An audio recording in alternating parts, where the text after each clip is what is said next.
very much for coming today. I did want to point out that we have some copies of an older issue of our review where Professor Zimring wrote an article about this topic. So we only have a few, but it's also available through our website. So if you want to look for it, it's the spring 2008 issue. This series is part of the Bay Area Latin America Forum. We have our noontime talks. This is about the third in the series. Professor Zimring will talk today about what, if anything, can New York teach Mexico about the control of border city violence. Professor Zimring is the Simon Professor of Law and Wolfen Distinguished Scholar at the Berkeley Law School.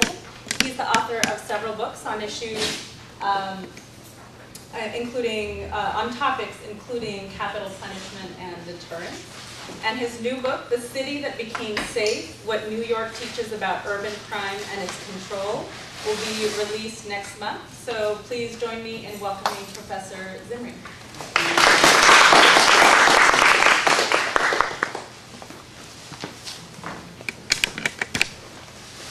And you already know the origins of what, by any measure, has to be a very peculiar topic.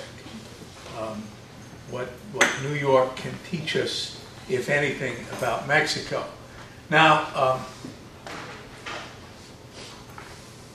I get into that business because when you finish a book, that's all you're thinking about. And so everything becomes compare and contrast. But the reason that makes that into a rather peculiar analysis for the purposes of discussing narco-violence and the border city phenomenon in Mexico is that the circumstances of New York City in 2011 and the circumstances in several of the hardest hit Mexican border cities that have been involved in gang-related violence couldn't be, as of the middle of 2011, more different. New York City wasn't always in great shape, but the city has been fighting and winning a war on typical large city urban crime in the United States.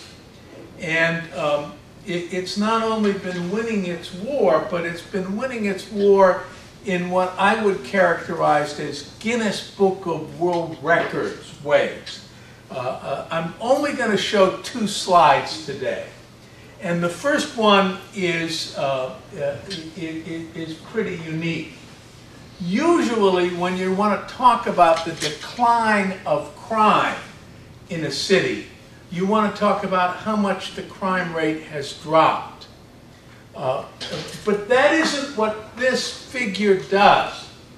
This figure is comparing crime in New York in 2009 with crime in New York in 1990. But instead of talking about how much crime has dropped, it's talking about how much is left. And this is really an amazing story. Let's start at the left-hand side. This is a city whose population hasn't changed much. The economy got better and then it got worse. The school system and the institutions of the city have not improved dramatically. And yet homicide in New York City in 2009 is 18% of what the homicide rate was in 1990. Robbery in New York City in 2009 is 16% of the robbery rate in New York City.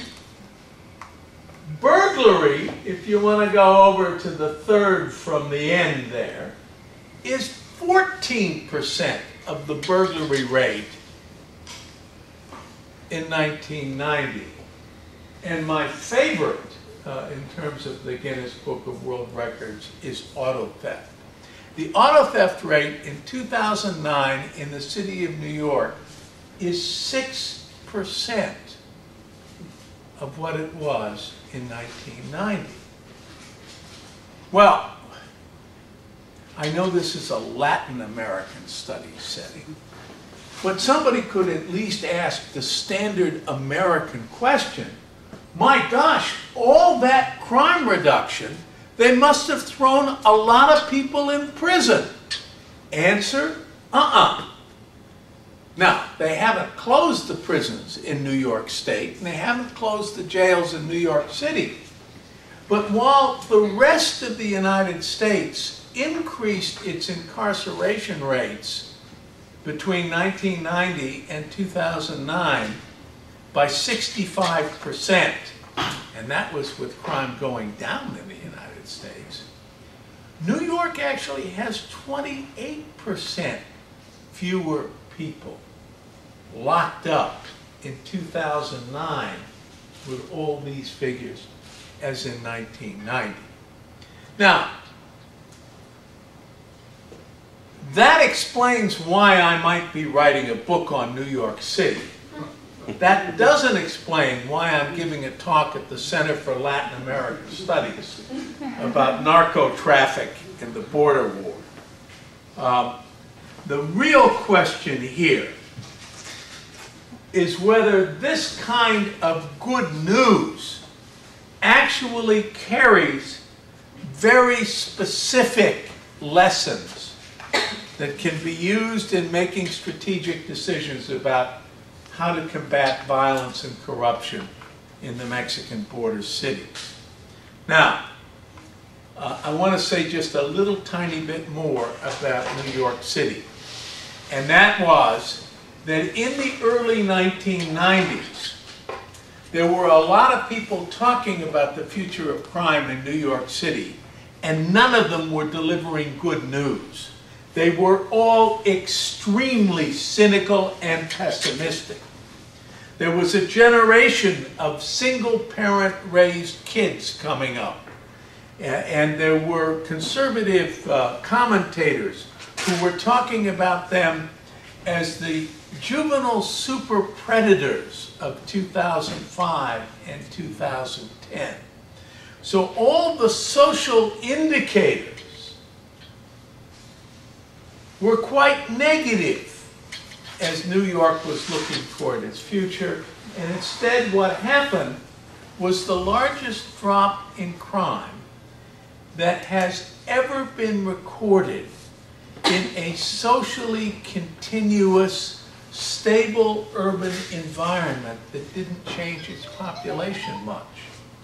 Okay. Meanwhile, however, if you're interested in bad news, it's time to visit the Mexican border cities. Narco gangs have added perhaps 25,000 killings to Mexico's chronically high rate of lethal violence. The government's efforts to fight this epidemic have probably increased the death rate, and that's something that the President of Mexico will concede. Here is a report from this August's New York Times, written by Ginger Thompson, and I want to quote. The headline says the U.S. widens its role to battle Mexican drug cartels, and the article was published on the 8th of August. And what Ms. Thompson says is still, it's hard to say that much real progress has been made in crippling the brutal cartels or stemming the flow of drugs and guns across the border, with guns going south and drugs going north. Mexico's justice system remains so weakened by corruption that even the most notorious criminals have not been successfully prosecuted. The government has argued, this is the Mexican government, that the number of deaths in Mexico is proof positive that the government's strategy is working and that the cartels are being weakened. This is according to Nick Steinberg, quoted in the article, who's a specialist at Human Rights Watch. But the data is indisputable, Mr. Steinberg again. The violence is increasing, human rights abuses have skyrocketed, and accountability both for officials who commit abuse and for alleged criminals is at rock bottom. I think that's a pretty accurate description of narco traffic and the situation in Mexican border cities in 2011. The United States has invested more than $1 billion in helping the national government. And as the story suggests, evidence of progress to date is very scant. Okay. The question I want to pursue is whether the success story in New York City can suggest strategies and concepts helpful to combating violence and combating corruption in the narco traffic zones. And I think that there may be two lessons that we can take from New York and apply. But obviously, Ciudad Juarez and New York City are very different problems in 2011, and very, very different crime-fighting infrastructures.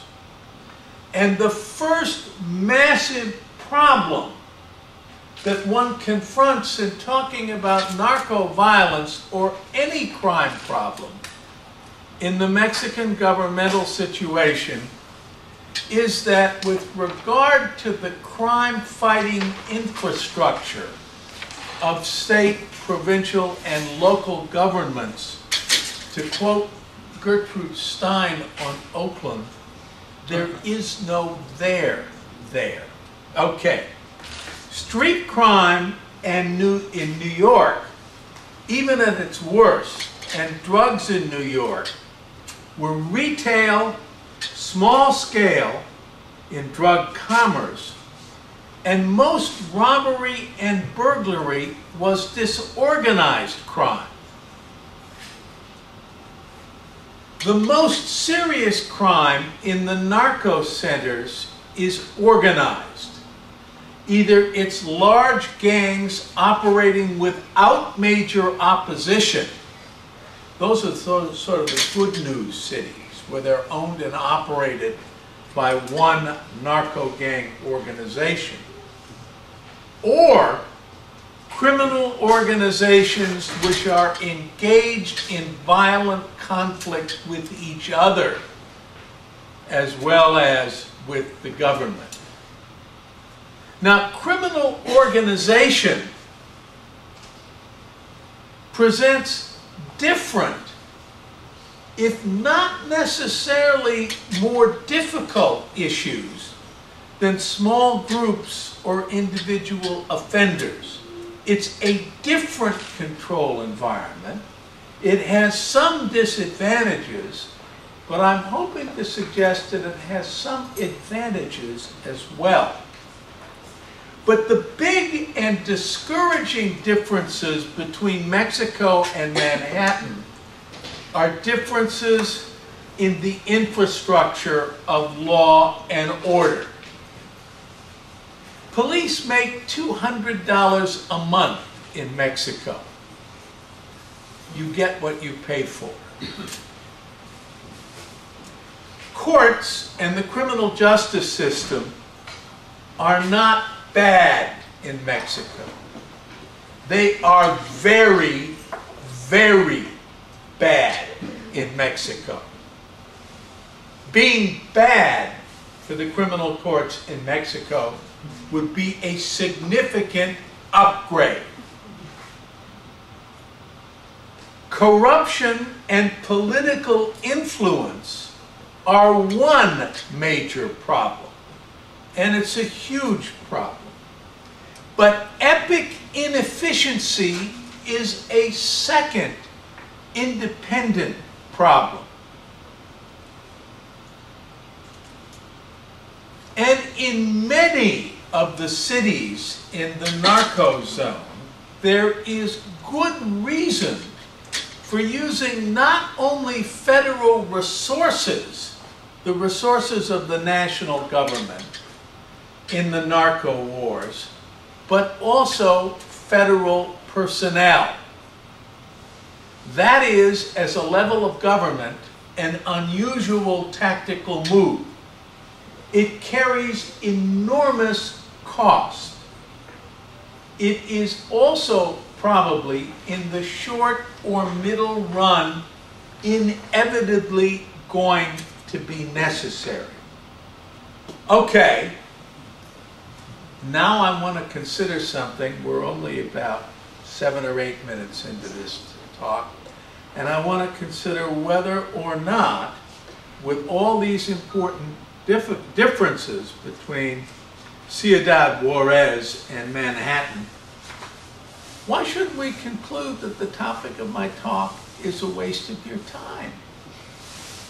But if there's nothing, given these huge structural differences, that the happy lessons of New York can contribute to the sad realities of narco violence in the Mexican border areas.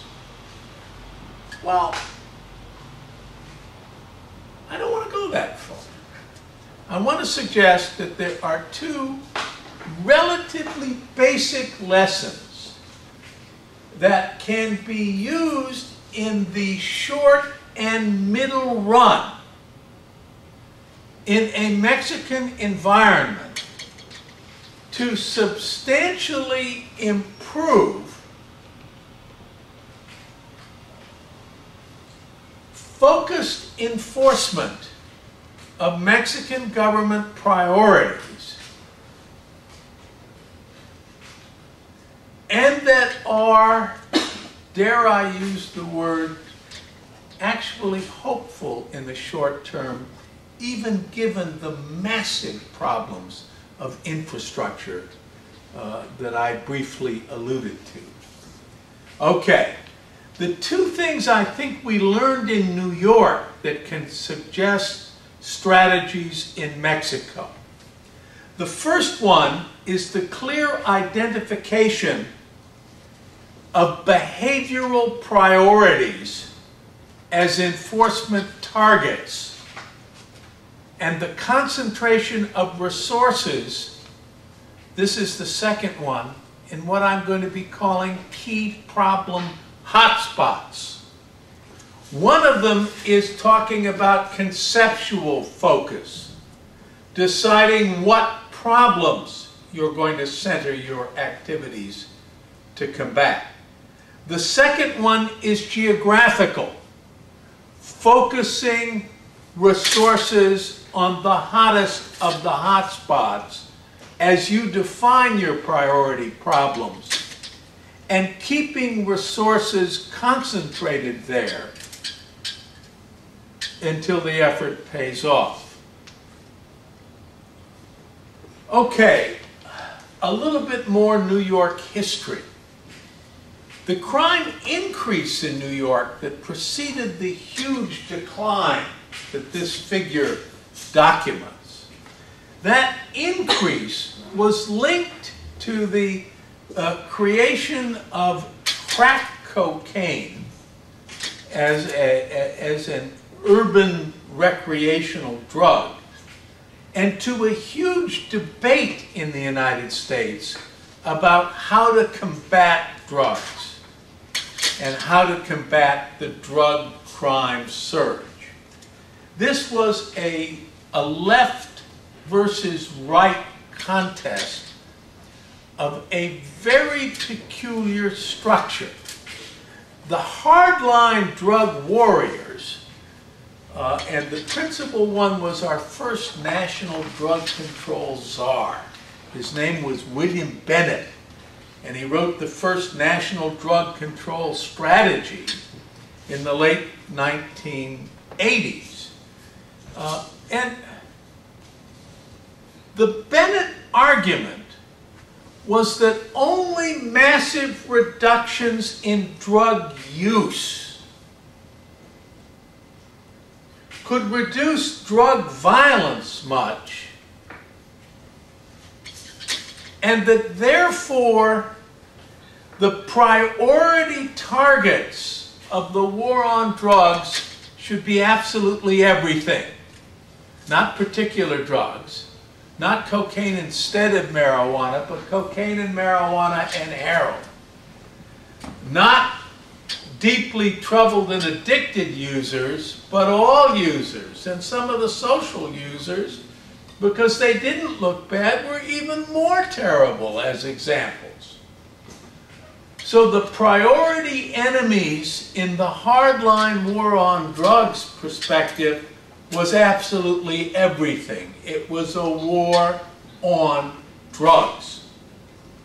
The other side of that coin, the sort of the wets in the wet-dry debate, were the public health scholars and the liberals who suggested what they called a harm reduction strategy. Now, the harm reduction approach was that you didn't go after all drugs equally, or all drug users equally, or all drug urban environments equally. Instead, you should identify the special problems that most concern people about drugs. And in the late 80s and early 90s, those were the transmission of AIDS through needle sharing, target programs to reduce violence and corruption. And you should focus your resource on ways to approach those problems instead of the entire universe of illicit drug use. Okay, harm reducers would try needle exchange programs. If you're worried about people contracting AIDS, trade clean needles for dirty needles so that they don't share needles. What William Bennett of the National Drug Control Strategy would think of that is it's the worst idea that ever happened, because it's encouraging what? Drug use. The public health people say if you're worried about AIDS, fight AIDS. If you're worried about violence, fight violence. Don't try and take on all aspects of drugs as if they were created equal. Okay, that was a big difference of opinion. Now I want to tell you what New York teaches about that. And in order to do that, I'm going to show you my second and last slide. Okay, the solid line in the middle of that slide is one very good measure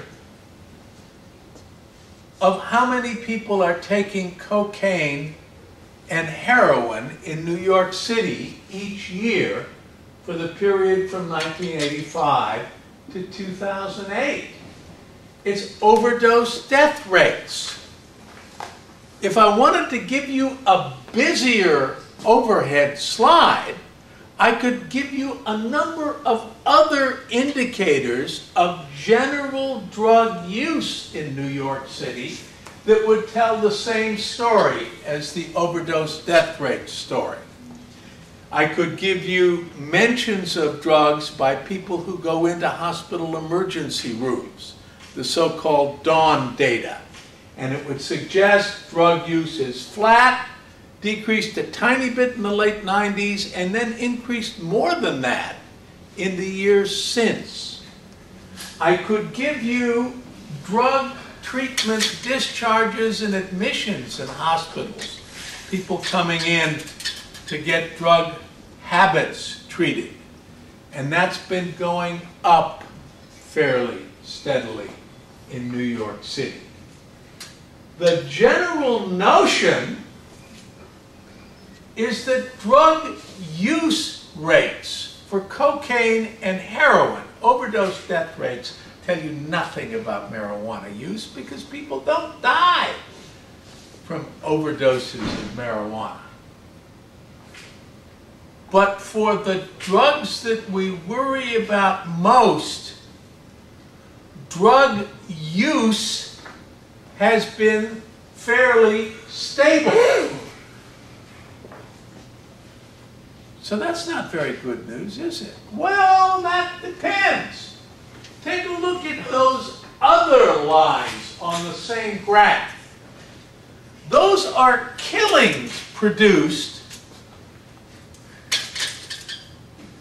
by narco-traffic New York style. At their height, those were several hundred killings a year.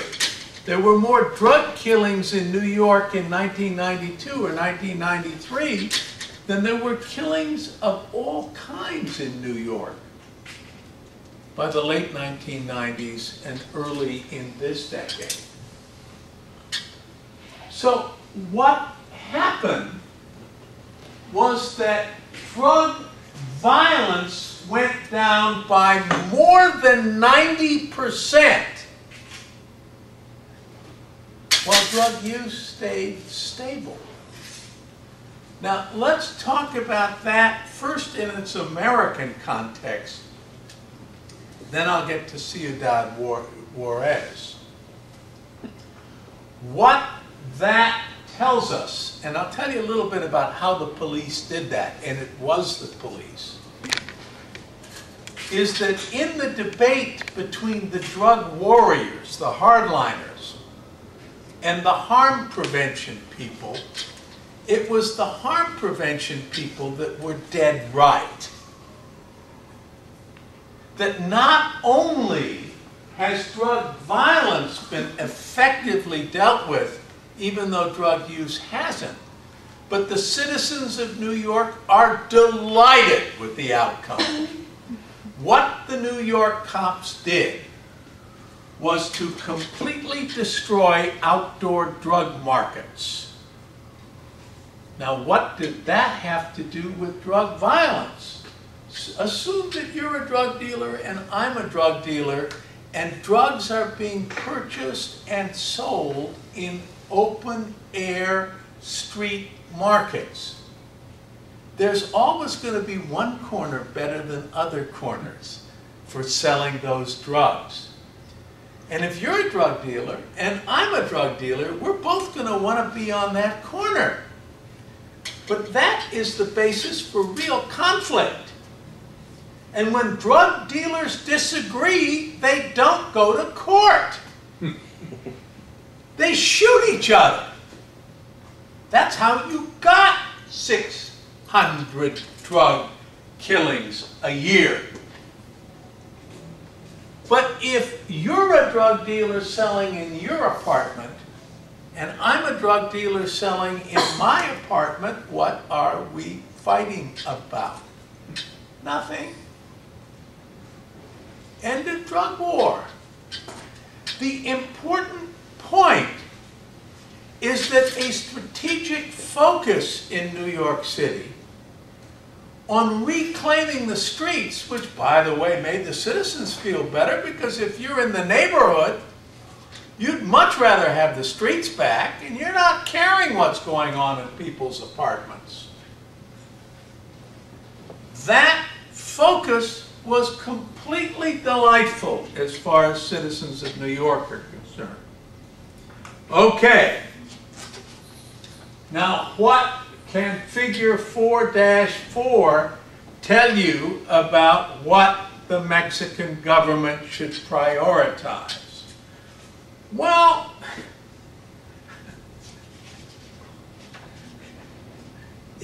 you can't simply cut down public street drug markets in Ciudad Juarez, because that's not where the drugs are going. The drugs that are creating all the problems in Ciudad Juarez are going to Dallas and Houston and Los Angeles and San Francisco and Berkeley. So you can't shut down the drug markets. What you can try and do is focus on two drug priorities to the exclusion of others. Priority number one, reduce drug killings, with special emphasis on the killings of innocents. I'll get back to that one. Priority number two, focus on the serious corruption problems. The cities where not only are the police officers bought and sold, but the police administrators. Those are the two harm reduction priorities that a Mexican government program should use.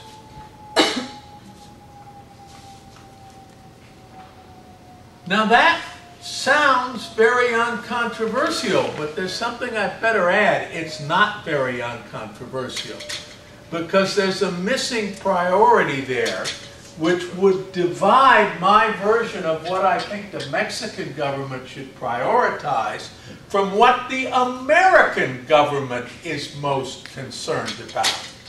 And that is reducing the volume of narco traffic. I would give that a very low priority if I were in the Mexican enforcement business. And that is not the case for the Americans who are investing the $1 billion. Now,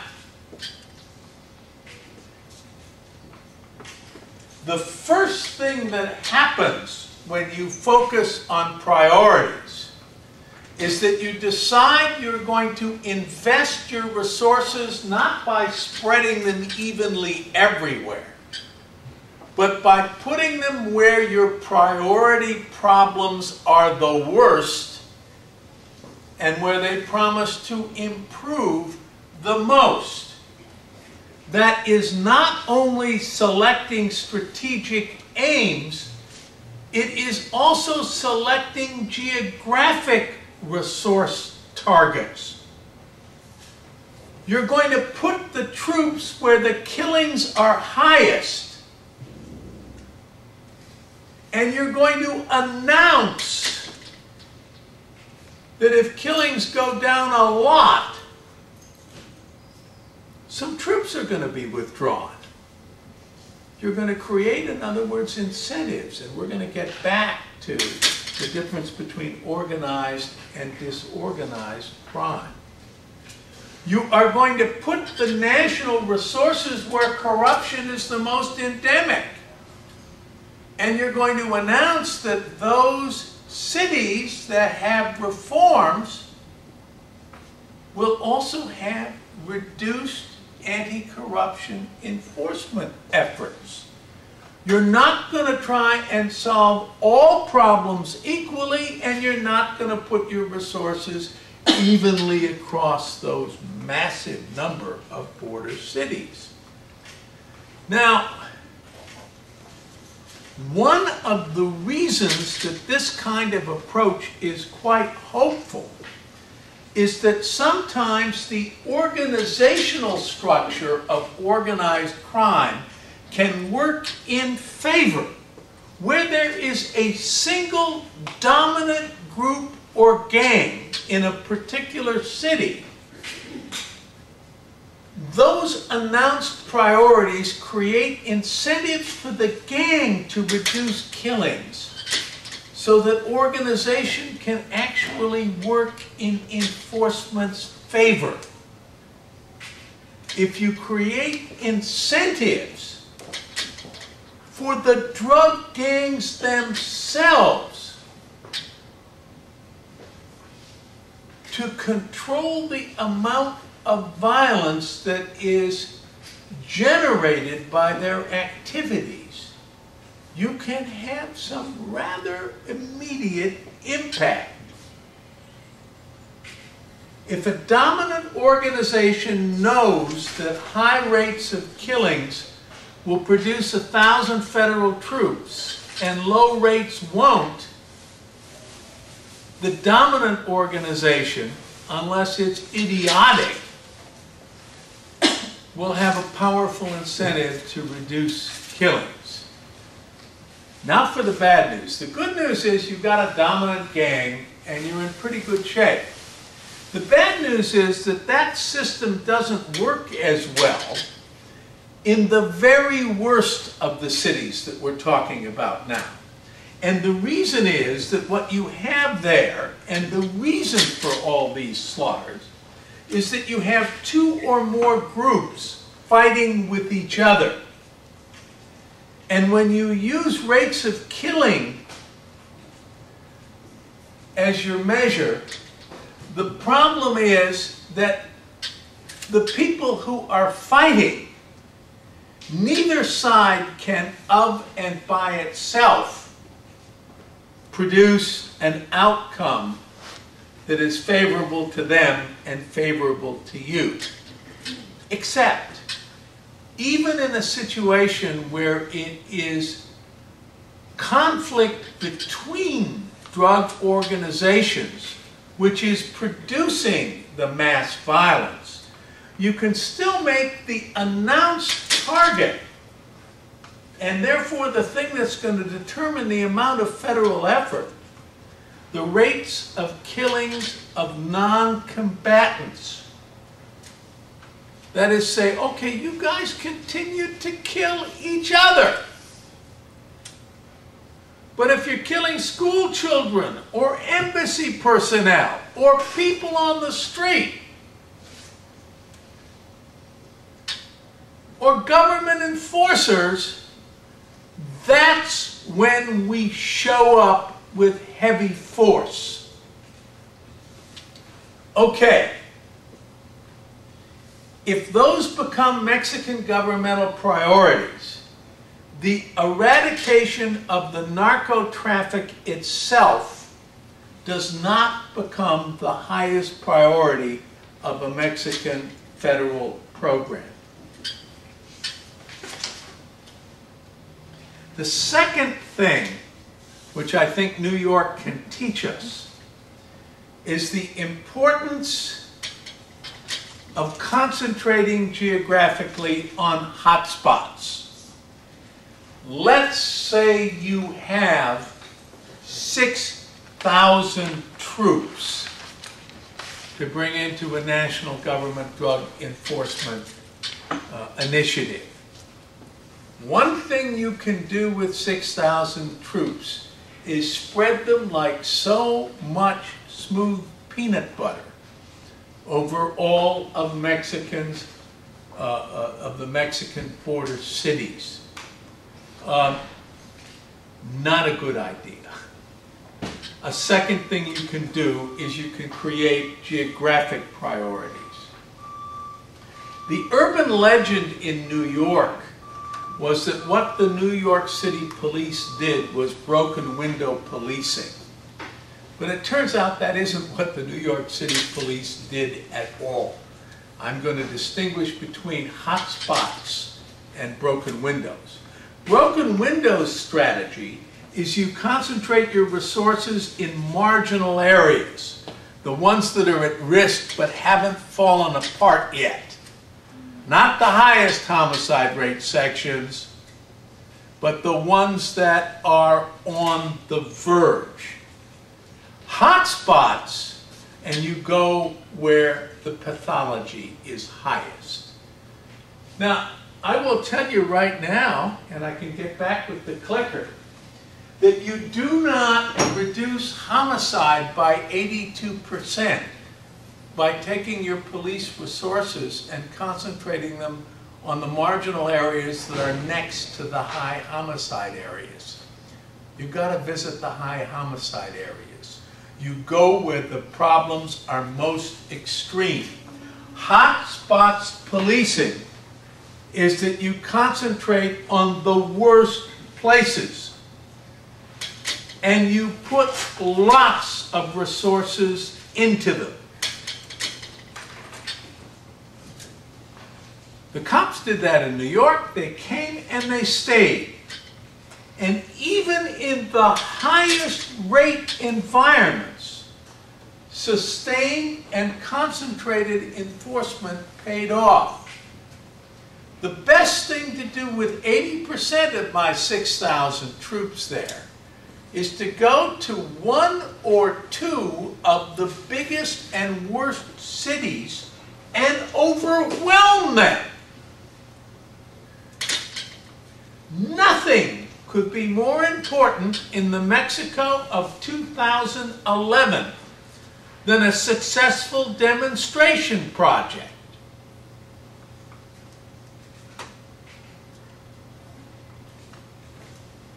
And concentration of resources is one way to create the palpable success that could then feed on itself.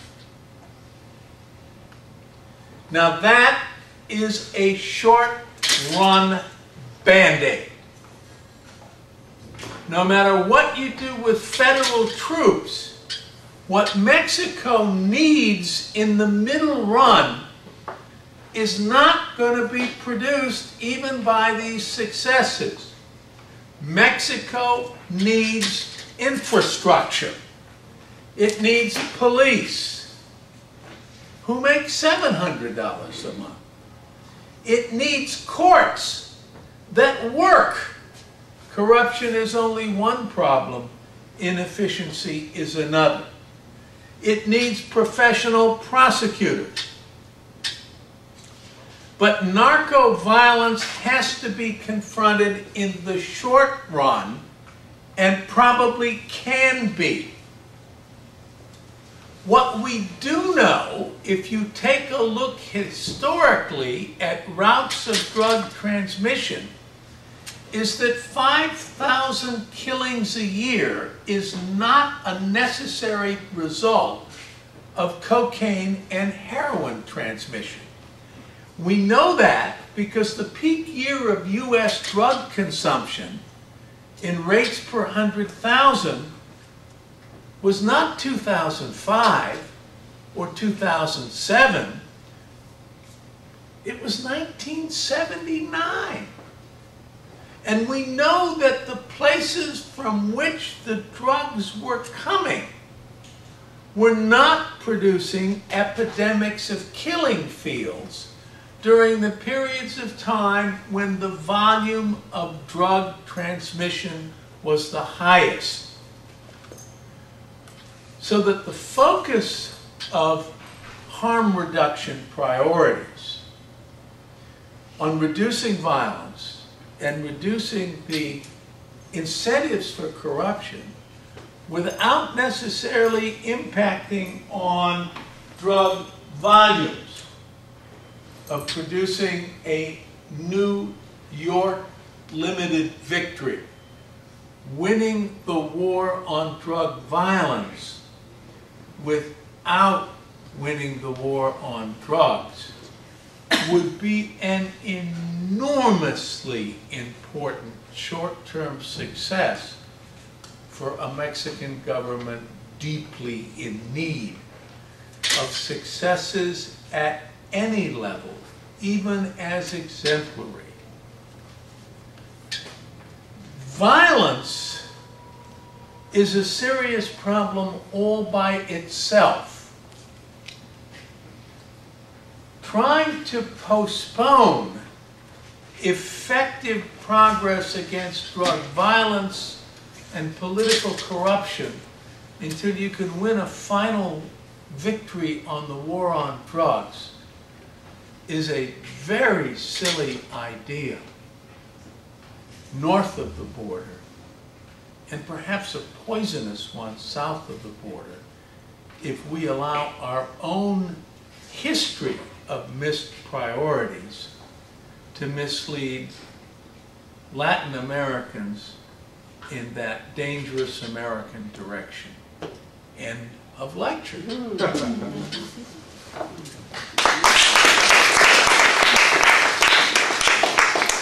Thank you very much, Professor Zimring. We do have some time for questions. I would ask that you keep them brief because we have just a little bit of time. Thank you very much. Would you say that there are any challenges between using what was successful in New York, a police force versus a military force in Mexico. Oh yes, you'd I mean, much rather, yeah. different training, different goals, different everything. So would it be a fair comparison? Is that not No, it isn't a fair comparison. Despite the fact that New York City police are pretty militaristic, that isn't community policing that worked so well in New York. Those guys wear uniforms and they honk their horns, and they're not terribly sensitive. Still, the military is not well trained for any degree of crime or violence control. It's a desperate measure to use the national military. And I think that one of the things that I might want to do in a Mexican environment is to mix police at the national level in with military from the national level. The reason you need that level of government is because the places that are hurting the worst are also the most corrupt, so that you don't have local police.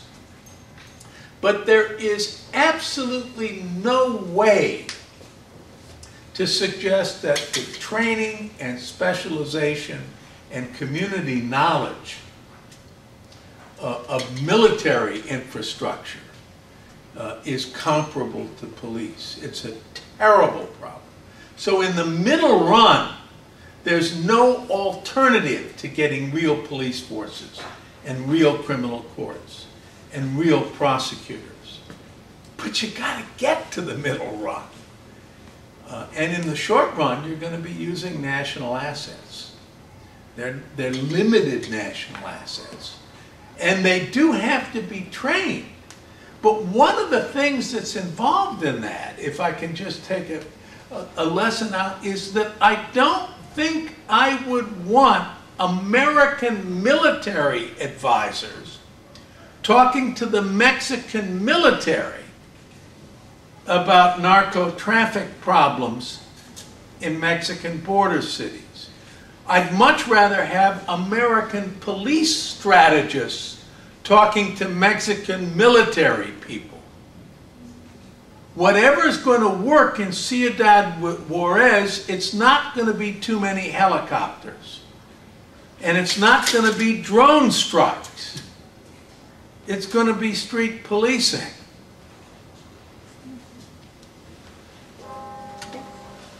Have you ever lived in poverty?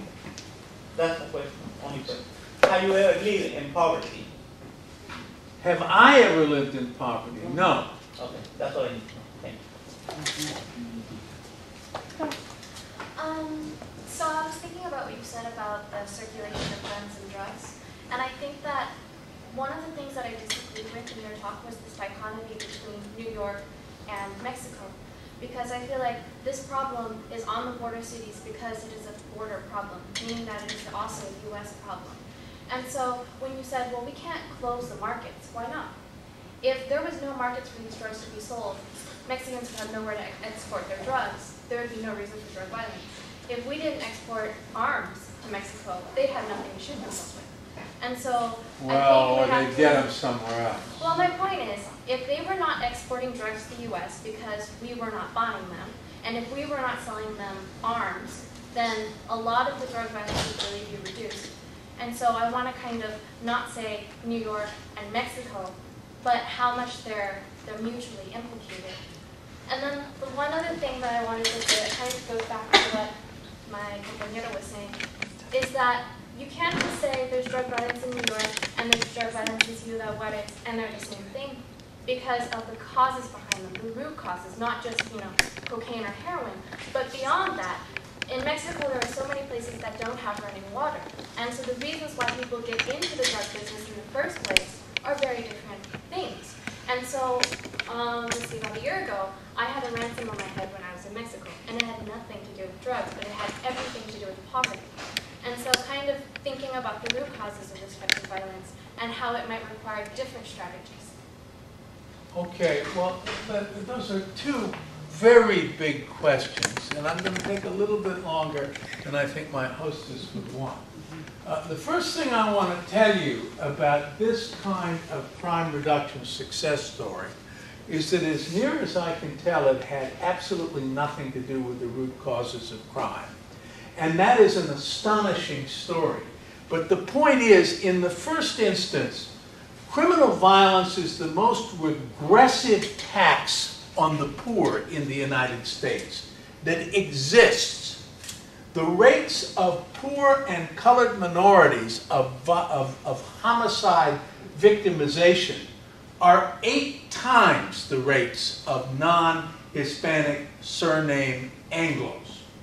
So the poor pay more.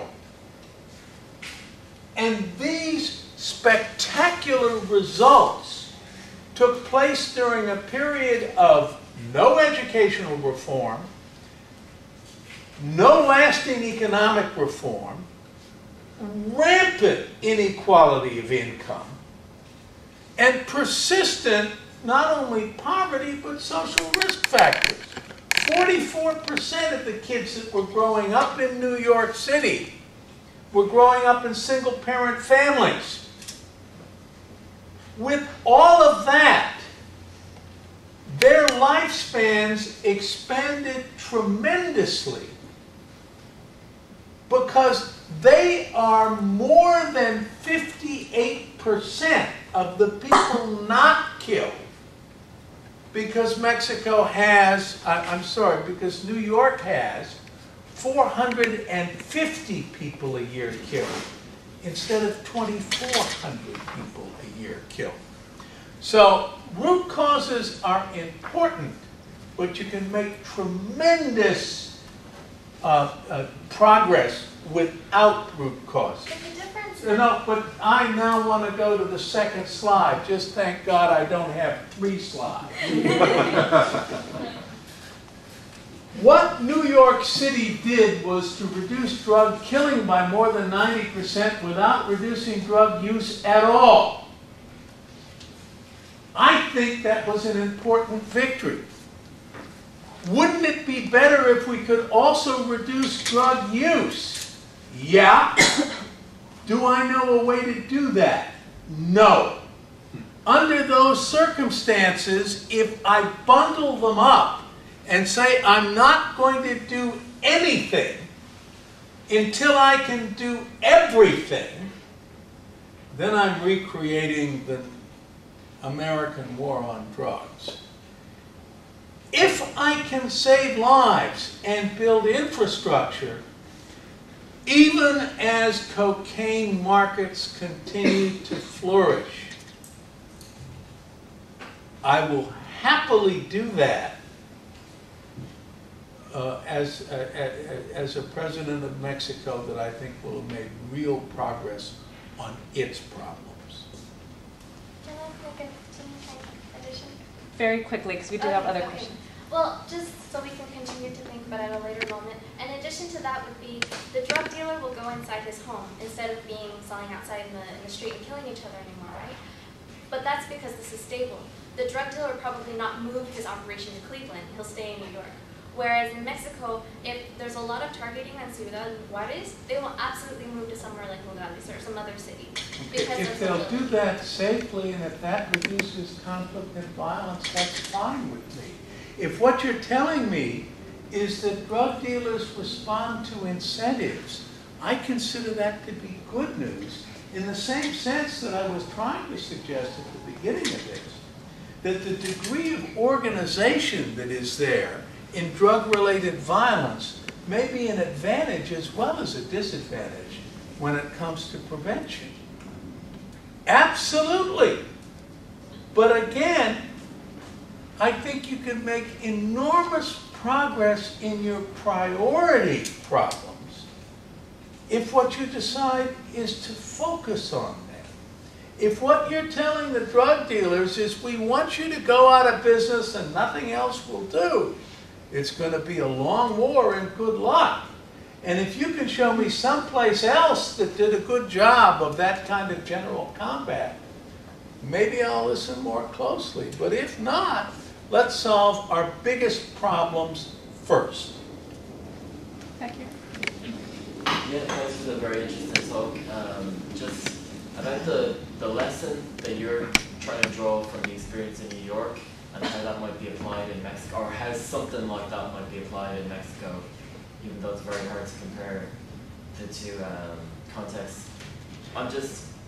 I can see the mechanism for how that worked in New York. It seems like what the New York cops did was very clever, right?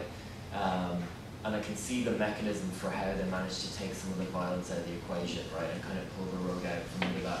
But I don't really see the mechanism of how that would work in terms of the, how you're trying to apply that lesson to Mexico. I just don't see the mechanism of how the violence will be taken out of the equation.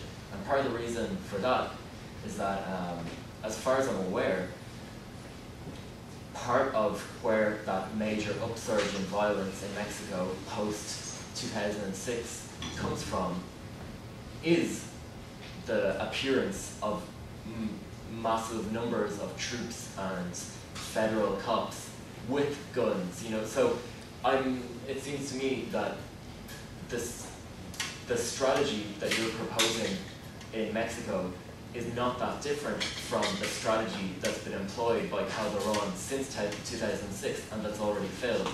Because it seems to me that, since Calderon started sending in large numbers of troops to fight this war against drugs, it's since that point that we've seen this massive upsurge in the number of guns in Mexico, because the cartels have decided to fight back against the state and also they're fighting So just throw that out there. If it's individually dominant cartels fighting back on the state, then I think it's actually very encouraging. Because the difference between Calderon and the Zimring plan, which is in essence the question you're asking, is I wouldn't go into every city. I would announce the cities I'm going into, and it would be the ones where there are increases in the things that I consider to be my priority targets. You want more killings? You get more troops. You produce fewer killings? We withdraw some troops. That incentive structure was never part of the federal program. In my understanding of it, was it that part of the incentive structure that you knew the president was doing? I don't know. I'm not sure I see the clear difference between what Calderon has done and what you're... Okay. Well, the clear difference is that you're giving those organized groups an incentive to reduce, let's just take the killings of innocents for a moment. Let me tell you something interesting about going into narco traffic.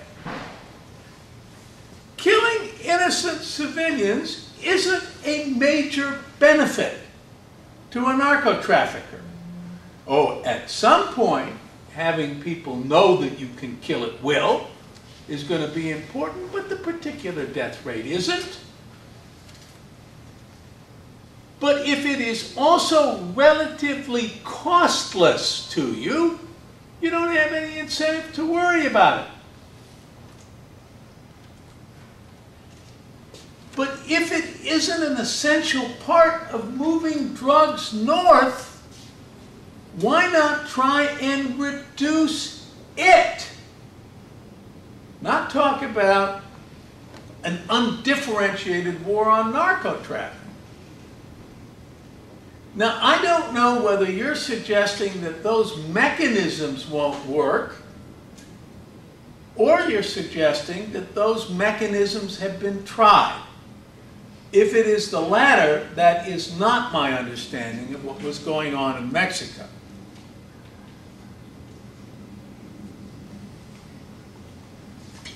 We have time for one more question. Are there any success stories about a corrupt police force becoming a fairly not corrupt police force? North of the border, there are tremendous such stories. And by the way, one of the things that you should know about New York is that that used to be the world capital of Serpico. It isn't that Latin America has invented police corruption. There are wonderful stories of sustained anti-corruption battles being quite successful in American policing. The problem, and now I'm going to be on your side, have you ever been poor, is that the police forces involved didn't pay the police officers $200 a month. You can only sustain anti-corruption efforts if you have real incentives on the compliance side. And the problem there is it's not that police or prosecutors or judges were born dishonest south of the border. It is that compliance is a no-win situation for two reasons.